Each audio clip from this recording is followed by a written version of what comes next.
Hey, what's up, VC? It's Steve again, Harmless Rebel, and it's time for another hard rock and heavy metal update.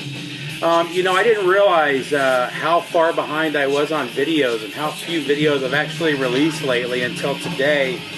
I started going through the stack of vinyl that I wanted to show, and some of this stuff I've had for 2 or 3 months, and usually that doesn't happen. So there's a pretty big stack here, so I apologize up front. Let me make sure this is okay. Make sure that's going. So I'm just going to kind of jump into it. Some real good ones here to start off with. These first two, let me see. I picked up about 2 months ago. Both just killer. You know, both of these are Rockadrome presses. If you're not familiar with Rockadrome, go check out their website. Not only do they produce their own very high quality records, they're also a really good store, especially for like new wave of British heavy metal and just metal in general. I buy stuff from that store all the time, and I can't recommend the website enough. It's a website that Greeno turned me on to about a year ago, and it's become one of my favorites ever since. But the first album I picked up was Iron Claw, and again, I've had these for a couple months, so these have gotten quite a bit of listening. Iron Claw is a hard rock proto metal band, I guess, from the early 70s. This is a mix of their recordings from, I believe, 70 to 74, if I remember correctly. Very doomy, right in the middle of... It's a really good mix, I would say, of Black Sabbath and the Pink Fairies. There are really good elements of both of those bands in this one. Really good listen. One I definitely recommend checking out if you're into the just into proto metal or early 70s hard rock. And the other one I picked up from them is one that's been shown by a number of people. Ashbury, Endless Skies. I can't get enough of this album. It's an Arizona band. I was actually already familiar with one of the songs. I kind of remember it from the radio rotation back in the 80s, oddly enough. But that was about it. And then I read that they were re-releasing this, and it kind of jogged my memory of the band and really digging them back in the day. And then I just kind of stalled on buying it. I'm not sure why. I finally picked it up about 2 months ago. And it was one of those things that I liked it so much I wanted to share it with people. So I actually went on to Amazon and ordered a copy for Scott for him to check out on CD. But the vinyl was done in a limited pressing. So if you're interested in checking this out, go right away. I don't know how many they have left. And once they're gone, they're gone. But highly recommend picking this up. And it's and I'll read this too because it kind of explains it really well. A real buried treasure with an atmospheric, unmistakable guitar-driven sounds and a cross-genre appeal for fans of classic hard rock, 70s proto-metal, southern rock, and anyone who likes Jethro Tull, Wishbone Ash, and Blue Oyster Cult. I wouldn't really compare it to any of those three bands, honestly. But it's definitely a good mix of hard rock, proto-metal, and a little bit of southern rock as well. Just a killer album. This is... very high on my list, rotation list. I listen to that at least a couple times a week. So, another one. These next few I have to thank Aaron for. Again, a bunch of people have shown this first album, but LJ showed a copy of this Jamison Raid, and this is just as the dust has settled. And if I remember correctly, this is their demos. They also have 2 full lengths that you can order that were also done by High Roller. This is done by High Roller and Shadow Kingdom. Very, very cool new wave of British heavy metal. Again, very high on the rotation list. I've been listening to this pretty much non-stop since I got it. Again, LJ showed it, and I had mentioned in his video that I really regretted passing up on that one. When it was on Rockadrome. Rockadrome had it, and I wanted to buy it, and for some reason I bought something else instead. And then Aaron got a copy of VCLT, and we started talking about it, and he mentioned that it was on sale on Hell's Headbangers. for $6.66. So I couldn't get onto that website fast enough and get a copy of this. I'm not going to show it because everybody's already shown it, but a really good deal. I can't say enough about how good that album is. On there, they had a couple other albums for sale, though, that I checked out, too. The first one is Axvex Act of Revenge. They're listed as a thrash band, and there's elements of thrash, elements of just straight metal. Very garagey sounding, but still worth checking out. This is a real limited pressing. You can see it's 109 of 200. I think I paid $8 for it. Some really good songs, and then some okay stuff. But again, very garagey sounding. Not very polished. It didn't sound like the band had been playing together for that long. If for you musicians out there, you'll know what that means. I just don't feel like they have that cohesiveness. This next one I bought, another just kick-ass album. This is the Second Coming from Militia, and this is a high roller pressing as well.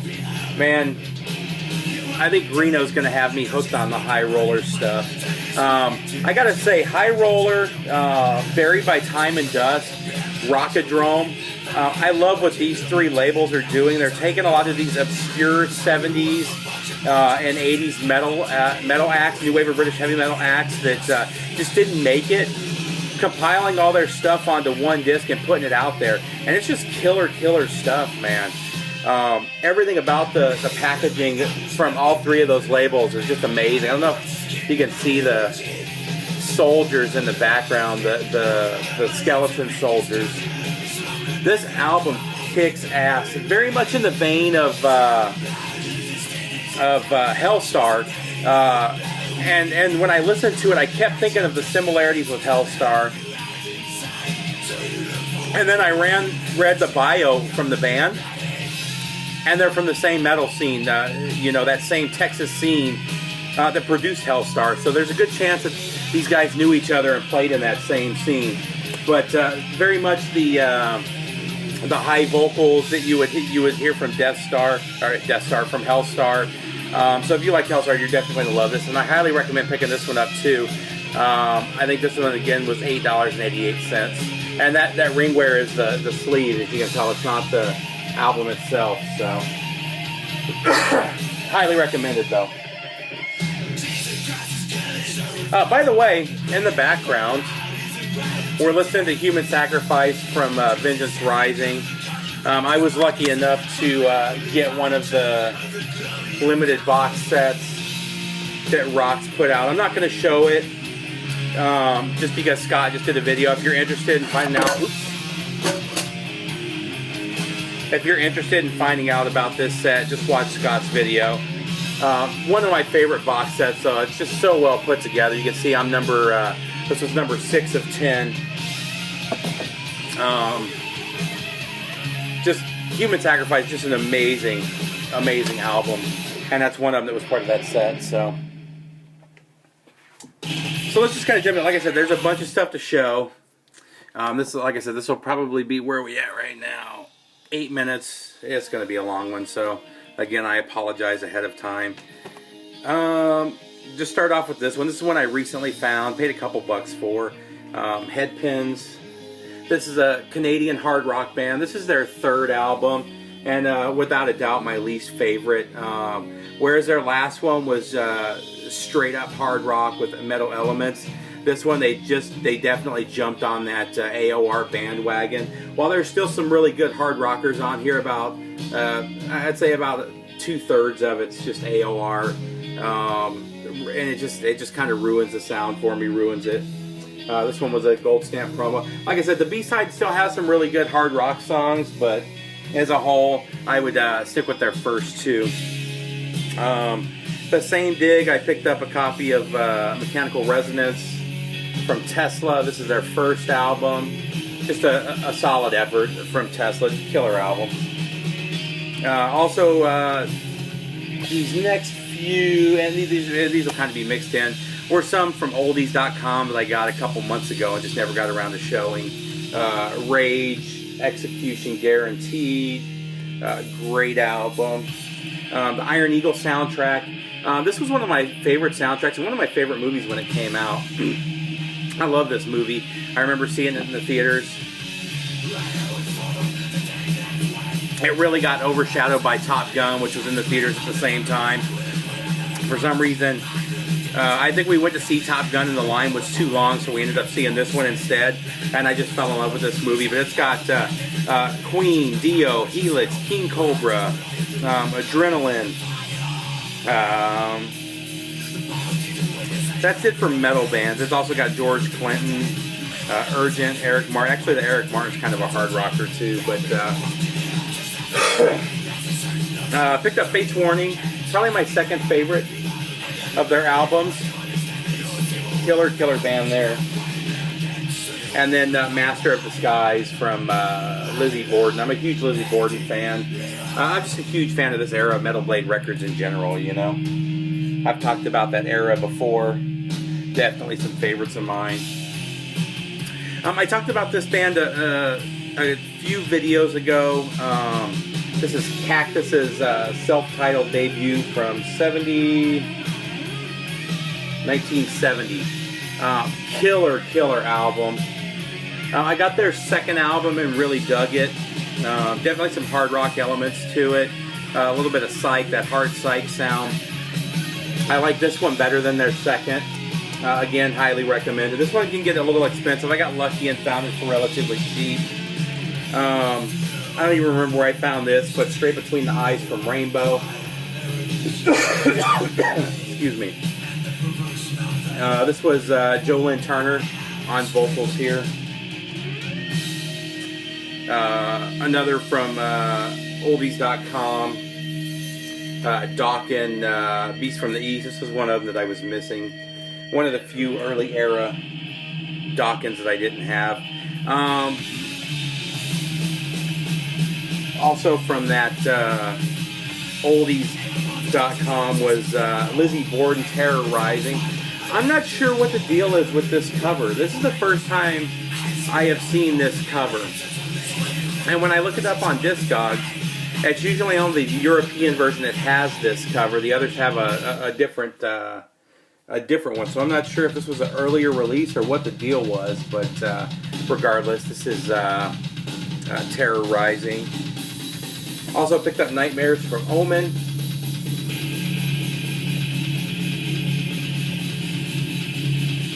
Take What You Want from Hurricane. And then Recovery Live from Great White. This is a great album. There's some great covers on here. You got Immigrant Song, Rock and Roll, Money, That's What I Want, Red House from Jimi Hendrix, I Don't Need No Doctor. And then you got 5 live tracks. I was really surprised with how good this was and really happy I got that one. This next one, I don't remember if this was a trade or if this is one I got from a member. I'm pretty sure it was a trade. But I've had it for a while and just kind of forgot about it. Game Over from Nuclear Assault. A definite classic. In the 90s, Nuclear Assault was definitely up there. It is one of my favorite bands, so I was really happy to run across a copy of this. Let's see. Another, I don't remember if these were a trade or if I bought these. These came from a member of the VC, though. March of the Saint from Armored Saint. Their EP is my favorite of theirs, but this is a really close second. I love the first 3 or 4 Armored Saint albums. I think I got another one in here, too, somewhere. And then I also got a replacement copy of Queensryche, The Warning. I had a really nice copy that I ended up trading to SMF Captain Howdy on one of the Kiss deals that we did. Next up, a little bit more Mahogany Rush, World Anthem. Scott really turned me on to Mahogany Rush, and now I just kind of buy everything I see from them. So, this is one, I don't remember who I got it from. It was a member of the VC. Not real thrilled with it. It just wasn't the quality I was expecting. I don't necessarily blame the member of the VC that I got it from. I'm really crazy about the way I grade albums, so I expect everybody to grade them the way I do. And when I look at this, I can understandably see how he graded it the way he did. So I don't really blame him for it, but this is Somewhere in Time by Iron Maiden. This was the only of the 80s era Maiden that I was missing, so I was real excited to get this. It does play pretty good. It's got a little more noise than I like, and you can see where the corner was bent in. Right? I guess you can't, but regardless, still glad to have that in the collection. Let's see.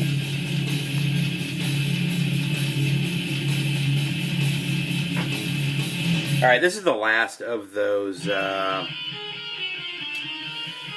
oldies.com albums, and it's Guardian, First Watch. A little bit of 80s glam, Christian band there. This next one I found a couple of weeks ago and was really surprised by the price. I just paid a couple bucks for this, but this is Death Heaven. It's kind of hard to see you kind of see it there, it's black on black. This is their demos. They self-released these, the two brothers, and from what I understand, they never planned on releasing them, and then a bunch of members of their message board community talked them into it, so they put out a copy, and then about a year later released it on vinyl. If you're not familiar with Death Heaven, they kind of fall into that same area of black metal as Wolves in the Throne Room, where it's more of almost a post-rock or post-metal with black metal vocals over it, and it's really a really good band. I'm just not into black metal anymore, and I wouldn't even categorize. I don't even know why they call it black metal, because this is not. It's really, really, really good. And like I said, it's almost a post-rock, maybe even a post-metal sound that I'm really into, and this album just kicks ass, and I highly recommend it. Next up was I picked up a really nice copy of Born in America from Riot. And I'm not going to get into Riot. You guys have heard me talk about them dozens of times. It's definitely one of my all-time favorite bands. Every iteration of them, really. Whether it's the early hard or heavy metal stuff, even through to the power metal stuff that they got into in the late 80s, through today, you know. I've just really loved everything that they put out. This one is, these next couple I picked up a few days ago at one of my local record stores. They do a buy two albums, get one free deal. And was surprised to run across it. I just don't run across copies of it that much. And it's Alice Cooper, Constrictor. I just don't run across his heavy metal stuff that often. You see a lot of his stuff from the 70s, even into the early 80s, but you know, with this album, he really kind of changed the sound up, went the more heavy metal route, and I love almost every album he's put out from this one forward. Not that I don't like the ones prior, I do. And with this one, it was funny because he had come off of that kind of 3 or 4 album cocaine-induced coma that he was in. You know, I've read interviews where he doesn't remember any of it, even recording or writing those 3 or 4 albums before this. And he kind of sobered up, changed his sound. I want to say this is about the time that he found God and became religious as well. But killer album. Teenage Frankenstein is still one of the major hits that he plays on his during his live sets. So I also ran across this, and I have never seen this in the wild before, so I was really surprised to see it, and to see it for relatively cheap as well. Blood Rock 3. I had never heard I'd never heard Blood Rock until I got this album, and this album kicks ass, so I'll definitely be looking for their other albums. The main thing that led me to this, though, is Scott's shown it, Greeno's shown it, I want to say Aaron's shown some Blood Rock, so figured I would grab onto that. Also found a really nice copy of Shout at the Devil. I've been looking for a nice clean copy forever, so to finally find one, I was real happy. I have a copy right now that's barely playable, you know, so it's nice to finally have a really good copy. Next up, this was the one of the final albums that I picked up at the record store, and it's this Japanese pressing of Saxon. Now, I'm not sure what the deal. There's like a catalog number here, some kind of sticker up here, and they had this whole collection that was this way that had these catalog numbers, and then the vinyl had these Melody Park labels over the top of the actual record labels, and then another label that said in Japanese what the band was and gave this number again. Now, the entire collection is near mint, VG plus to near mint. I mean, it sounds amazing, but we can't figure out what the deal is with this Melody Park label being put over the top of it. I mean, it obviously happened in Japan because the writing is in Japanese on here. Really weird though, but I couldn't pass up on it. Because of those labels, they were selling all these Japanese pressings for under $20. So, you know, a Japanese pressing of Saxon, near mint condition, I couldn't pass up on it or pass it up for $18. You know, but just kind of weird that anybody would like put their own labels on top of the actual album label. Really weird stuff. So this next three were kind of interesting. I actually picked these up 3 different times. The band is Zebra. I actually asked Scott about Zebra because I had never heard of them. And when I looked them up, it said that they were rock. And Scott said they were definitely more of a hard rock, prog kind of mix. So the first one I picked up was No Tellin' Lies. And I was really blown away by how good this band was, or this album was. Definitely 80s hard rock, heavy metal elements. Definitely hear that prog sound in there. But there's also a really 70s glam sound in there too that I really dug. I really like this album from beginning to end. And you don't expect that when you look at these guys. Especially that glam element that's there.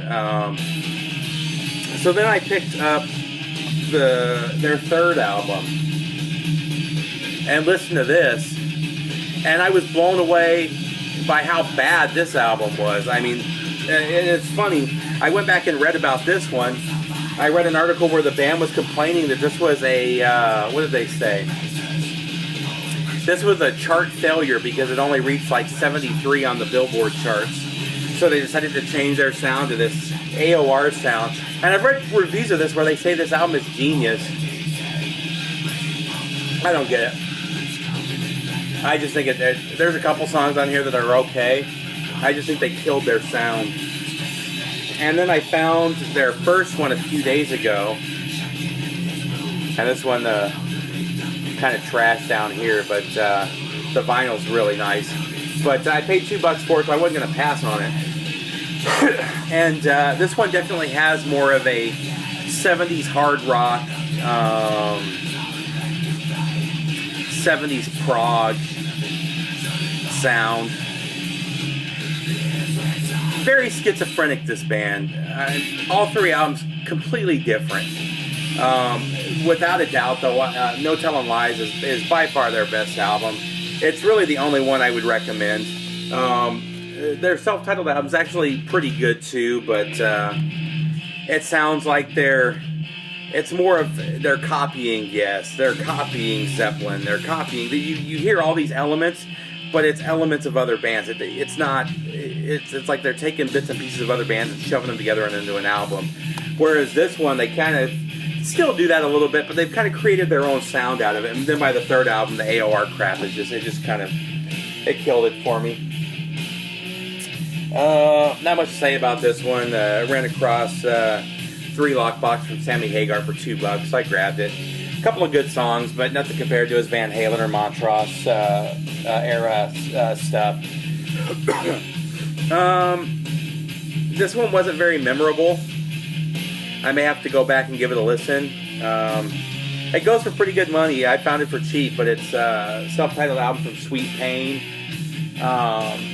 70, I can't remember what year it was.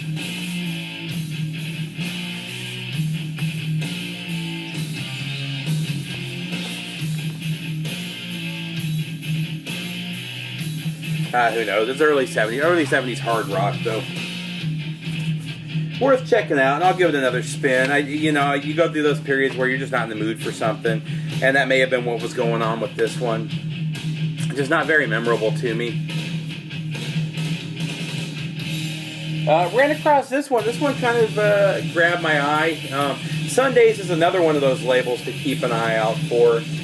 They've done a real good job of especially releasing the 60s proto-metal, late 60s psych, and the early 70s psych, hard psych, and proto-metal as well. Another one of those labels is just getting that stuff out there that you can't find anymore. This is Lee Stevens, Red Weather. Lee Stevens was the, or Steffens, I don't know how what he goes by. He was the guitarist from Blue Cheer, though, on their first 2 albums. I was kind of expecting a little more Blue Cheer in this, and that's not what it is. It's just more his own thing. Kind of a mixing of sounds, and there's a couple of really good songs, and then there's a couple of throwaways. And then we're down to the last couple. These 2 I picked up on Saturday. One of my local record stores. I don't go to very often. I used to really like the record store. I really like the owner of the store. The problem is he doesn't really know the market. It's only opened 1 or 2 days a week. He always tells me about what good deals he has in the store, and his stuff is always $10-15 overpriced in my opinion. But you still find some good deals here and there, and he had just pulled out a box from one of his closets. That's the other thing. He's got literally hundreds of boxes around the shop and in the closets and in the side room that he just hasn't got to. So because he's only there 1 or 2 days a week, he doesn't update his stock very often. So it's very rare that I go in there and see something new that I didn't see, the week or 2 before. And he just happened to pull out a couple, and I was really shocked to see one of them. No pun intended, you'll see why. But one that I ran across was Rough House. This is a white label promo. Their original name was Teaser, and I read the review of Teaser, and it really compared them to Motley Crue, and kind of LA Guns, that kind of sleazy hard rock or glam metal. So I grabbed this, and it's not really what I got. I think it's more mainstream pop metal. I did a little research afterwards and found out that they did change their sound. They ended up changing their name to Rough House because there were already a couple of other bands out there named Teaser. Still a couple really good songs on here. Definitely not a throwaway album. Definitely worth having, but excuse me. And there are still some elements of that sleaze. I mean, you got Tease Me, Please Me. It's just not as sleazy as I expected, especially when you see the cover there, And then last but not least is Concrete Killers from Shock Paris. It's funny, I had never heard of this band before. And then when I had that really big metal score a few weeks ago, Greeno had mentioned, hey, killer album, to find it for so cheap, and I looked it up and it goes for like $35-40. It was their first album, and it was released on Auburn Records, real limited release. If I remember correctly, they're a Cleveland band. They got signed to IRS Metal after that and put out 2 albums. This is their third. Just really good 80s heavy metal. Another one I highly recommend. If you see anything from this band, from Shock Paris, just grab it. I don't know why I had never heard of them before. I mean, this band just kicks ass. Both of their albums have been very heavily spun. So that's it, guys. Let's see, where do we fall in? 30 minutes, probably my longest video, so I apologize. But I hope you enjoyed it. Leave your comments. Tell me what you think, and take care, BC.